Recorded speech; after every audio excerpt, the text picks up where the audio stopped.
शुरू करने से पहले ये क्लिप देखिए। They're indistinguishable. They're part of the same equation, or really growth is part of the value equation. So if you tell me that you own a business that's going to grow to the sky, and isn't that wonderful? I don't know whether it's wonderful or not until I know what the economics are of that growth, how much you have to put in today and how much you will reap from putting that in today later on. तो क्या समझे, Warren Buffett ने highlight किया था कि growth value का एक important part है, लेकिन सिर्फ ग्रोथ इनफ नहीं होती, understanding the economics of growth भी इक्वली इम्पोर्टेंट होता है। मार्केट में काफी एग्जांपल्स मिलते हैं, जैसे बाटा इंडिया, जहां लास्ट 3 सालों में प्रॉफिट लगभग 33% CAGR से ग्रो हुआ, लेकिन ओवरऑल ग्रोथ कंसिस्टेंट नहीं रही, इसलिए वैल्यूएशन सस्टेन नहीं कर पाई। यही पैटर्न वर्लपूल ऑफ इंडिया और डीमार्ट में भी दिखता है, जहां सेल्स और प्रॉफिट ग्रोथ में फ्लक्चुएशन आया और उसका डायरेक्ट इंपैक्ट वैल्यूएशन पे पड़ा। सिंपल मीनिंग, मार्केट उन कंपनीज को रिवॉर्ड करता है जो कंसिस्टेंटली ग्रो करती हैं, और आज हम उन कंपनीज को देखने वाले हैं जहां बिजनेस तो ग्रो कर रहा है ईयर ऑन ईयर, लेकिन वैल्यूएशन करेक्ट हुआ है। सवाल ये है कि ऐसा क्यों हुआ और क्या ये अपॉर्चुनिटी हो सकती है।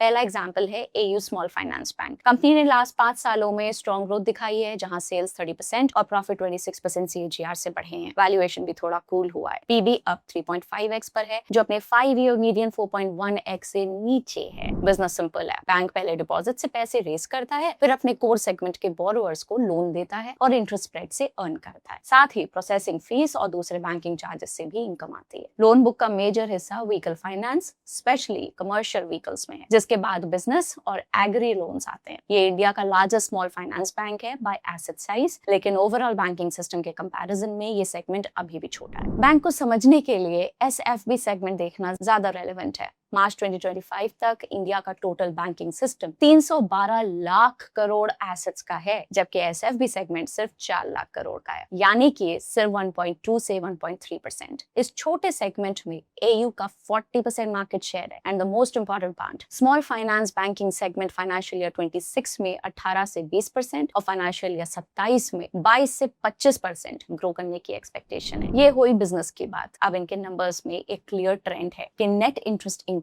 हर लास्ट कुछ क्वार्टर्स में इंप्रूव हो रही है, क्योंकि कॉस्ट ऑफ फंड्स धीरे धीरे कम हो रहा है। साथ ही साथ non performing assets are reducing, या एसेट क्वालिटी भी बेटर हो रही है। Q3 में इनकम स्ट्रॉन्ग रही, इंटरेस्ट अर्न 15% बढ़कर 4727 CR हुआ और इंटरेस्ट कॉस्ट 14% बढ़ने के बावजूद नेट इंटरेस्ट इनकम 16% ग्रो करके 2341 CR तक पहुंच गई। ग्रोथ के लिए बैंक ने एक्सपेंशन पुश किया, नए ब्रांचेस ऐड किए और डिजिटल लेंडिंग इनिशिएटिव्स लॉन्च किए, लेकिन इसका इंपैक्ट एक्सपेंसेस पे दिखा। एम्प्लॉय कॉस्ट 32% और ऑपरेटिंग एक्सपेंसेस 22% बढ़े ईयर ऑन ईयर, जिससे कॉस्ट प्रेशर आया और cost to income ratio quarter में थोड़ा ऊपर गया। ऑल्दो ओवरऑल 9 मंथ्स पीरियड में स्टेबल रहा है। Q3 में ही सबसे बड़ा पॉजिटिव ये रहा कि प्रोविजंस 34% गिर गए, जिसकी वजह से प्रॉफिट 26% बढ़कर 668 CR हो गया। इनका ग्रोथ प्लान काफी क्लियर है। बैंक अपने current 1.29 lakh CR loan book पर 20 से 22% ग्रोथ टारगेट कर रहा है, यानी कि रफली 26,000 से 28,600 करोड़ नए लोन्स ऐड करने का प्लान है। As per Q3 yield rate, ये 3600 crore incremental interest income generate कर सकता है, which is 1.7 times of the financial year 25 net profit. Long term में मैनेजमेंट का मेन फोकस प्रॉफिटेबिलिटी इंप्रूव करना है, जहां ROA या रिटर्न ऑन एसेट्स को करंट 1.5 से 1.6% से बढ़ाकर 1.8% तक ले जाने का टारगेट है। सिंपल मतलब, ग्रोथ के साथ साथ बैंक अपनी एफिशिएंसी और रिटर्न्स भी इंप्रूव करने पे काम कर रहा है। लेकिन बैंक के लिए फंडिंग साइड पे प्रेशर भी एक रिस्क है। बैंक का कासा रेशियो फाइनेंशियल ईयर 23 से गिरकर फाइनेंशियल ईयर 26 में 29% के आसपास आ गया है। एक और इम्पोर्टेंट पॉइंट ये है कि कंपनी का कॉस्ट स्ट्रक्चर अभी एक्सपेंशन की वजह से हैवी हो गया है। इसका इम्पैक्ट ये है कि कॉस्ट टू इनकम रेशियो 57.2% पे बना हुआ है, जो बैंक के 55% टारगेट से अभी भी ऊपर है। ये सारे मैट्रिक्स प्रॉफिटेबिलिटी को इम्पैक्ट कर सकते हैं, इसलिए हमें एज इन्वेस्टर नजर रखनी चाहिए। दूसरा एग्जाम्पल है आवास फाइनेंसर्स। लास्ट 5 सालों में सेल्स 21% CAGR से ग्रो हुई और प्रॉफिट्स 18% CAGR से बढ़े, and at the same time valuation compress हो गया। Price to book 10x plus से गिरकर 1.8x आ गया, जो 5 ईयर मीडियन 4x से भी काफी नीचे है। बिजनेस काफी सिंपल है। आवास फाइनेंसर्स एक NBFC हाउसिंग फाइनेंस कंपनी है, मतलब ये मेनली होम लोन्स देते हैं। सोचिए, एक स्मॉल टाउन बोरोअर है जिसका इनकम फॉर्मल नहीं है, बैंक्स उसे इग्नोर कर देते होते हैं। यहाँ आवास एंटर करता है, उनकी इनफॉर्मल इनकम वेरीफाई करके लोन अप्रूव करता है और 6 दिन के अंदर सैंक्शन भी हो जाता है, जो अपेरेंटली ईयर ऑन ईयर कम भी हुआ है। अब कंपनी पैसे कैसे बनाती है? सिंपल है, लोन पे इंटरेस्ट चार्ज करके। साथ ही ये AI टूल्स यूज करके प्रिडिक्ट करते हैं कि बोरोअर डिफॉल्ट करेगा या नहीं, मतलब रिस्क पे भी नजर है। इनकी 80% से ज्यादा ब्रांचेस टियर 3 और स्मॉलर टाउन्स में हैं। पोर्टफोलियो मिक्स भी क्लियर है, 66% होम लोन्स, जिसमें आ गया घर खरीदना, बनाना, रिपेयर करना, और बाकी के 34%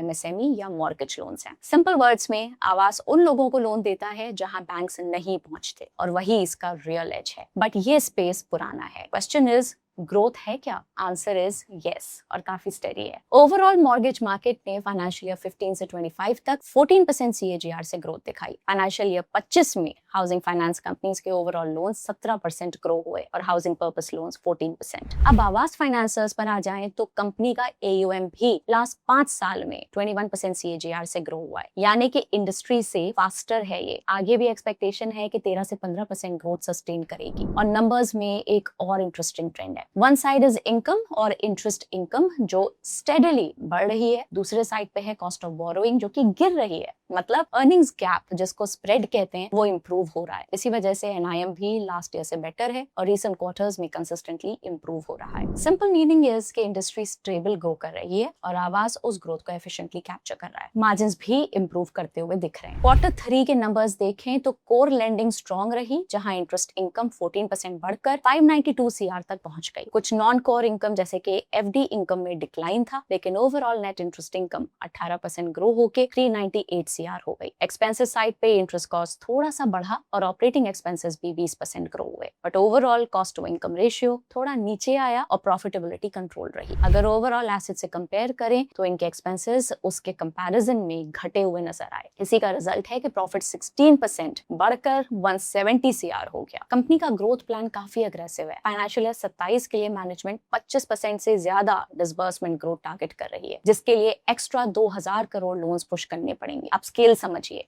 ये ऑलमोस्ट 45% का जंप है compare to 9 month ended financial year 26 के 4430 CR डिसबर्समेंट से। लॉन्ग स्टोरी शॉर्ट, इसी मोमेंटम से फाइनेंशियल ईयर 27 में AUM ग्रोथ 17 से 18% तक आ सकती है। लॉन्ग टर्म में विजन और बड़ा है। कंपनी 20 से 25% AUM CAGR टारगेट कर रही है, जिससे फाइनेंशियल ईयर 30 तक AUM 55,000 CR तक पहुंच सकता है, यानी कि करंट साइज का रफली 2.5 गुना। लेकिन रिस्क को इग्नोर नहीं कर सकते। एक इंपॉर्टेंट रिस्क ये है कि आवास फाइनेंसेस का बिजनेस काफी कॉन्सेंट्रेटेड है। कंपनी 15 स्टेट्स में प्रेजेंट है, लेकिन उसका 65% AUM सिर्फ राजस्थान, गुजरात और महाराष्ट्र से आता है, यानी कि परफॉर्मेंस काफी हद तक इन्हीं रीजन्स पे डिपेंड करती है। एक और रिस्क ये है कि 15 लाख से नीचे के लोन्स में स्ट्रेस बढ़ रहा है, जहां डेज पेबल का रेट 4.5% तक पहुंच रहा है और GNPA 1.25% है, जो दूसरे सेगमेंट से कंपैरेटिवली वीकर परफॉर्मेंस दिखाता है।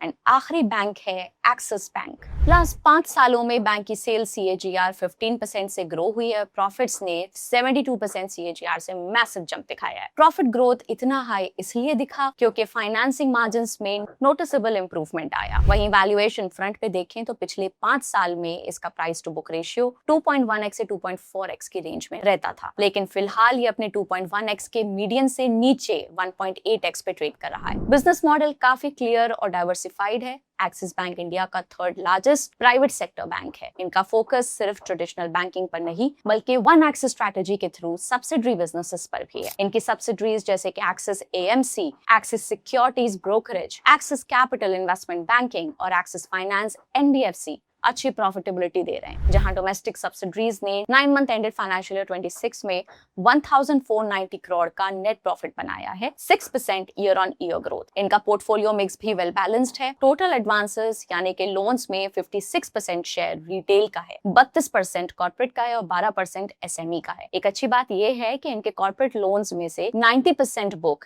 A और उससे ऊपर की रेटिंग वाली है, यानी कि रिस्क कम है। डिपॉजिट्स की बात करें तो इनका कासा यानी कि current account savings account ratio quarter 3 तक 39% पे मेंटेन रहा। अब क्वार्टर 3 के फाइनेंशियल नंबर्स देखते हैं तो बैंक का कोर लेंडिंग रेवेन्यू और नेट इंटरेस्ट इनकम स्टेडीली बढ़ रहा है। NIMs यानी कि नेट इंटरेस्ट मार्जिन्स थोड़े कंप्रेस हुए हैं और 3.64% पे आ गए, लेकिन प्रॉफिट और नेट इंटरेस्ट इनकम 3% और 5% रिस्पेक्टिवली बढ़े। मैनेजमेंट ने क्लियरली बताया है कि उनका फोकस नेट इंटरेस्ट इनकम को ऑप्टिमाइज करने पर है, क्योंकि वो डायरेक्टली पैट और आरओई को पॉजिटिव इंपैक्ट करता है, भले ही एनआईएम थोड़ा नैरो हो जाए। एसेट क्वालिटी में भी इंप्रूवमेंट है। ग्रॉस एनपीए गिरकर 1.4% पे आ गया है और नेट एनपीए सिर्फ 0.42% पर है। साथ ही प्रोविजन कवरेज रेशियो 70% पे काफी स्ट्रॉन्ग है। अब फ्यूचर आउटलुक और मैनेजमेंट गाइडेंस समझते हैं। बैंक का प्लान है कि वो अपने एसेट बुक को लॉन्ग टर्म में इंडस्ट्री एवरेज से यानी कि 3% ज्यादा तेजी से ग्रो करना चाहता है। फाइनेंशियल ईयर 27 तक अपने 4 व्हीलर और 2 व्हीलर पोर्टफोलियो में ईवी लोन्स का शेयर बढ़ाकर 4 और 6% करना।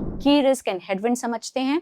रिटेल अनसिक्योर्ड लोन्स जैसे कि पर्सनल लोन्स और क्रेडिट कार्ड्स में स्ट्रेस और डिफॉल्ट बढ़ रहा है। इसकी वजह से बैंक का ग्रॉस एनपीए मार्च 25 के 1.28% से बढ़कर फर्स्ट हाफ में 1.46% हो गया और क्रेडिट कॉस्ट बढ़ने का रिस्क है। That brings us to the end of this video. नीचे कमेंट्स में बताएं आपके पिक्स कौन से हैं। और एक क्विक रिमाइंडर, ये सिर्फ एनालिसिस है, रिकमेंडेशन नहीं। इन्वेस्ट करने से पहले अपनी रिसर्च खुद जरूर करें। मिलते हैं आपसे अगले वीडियो में। Till then, happy investing, bye bye.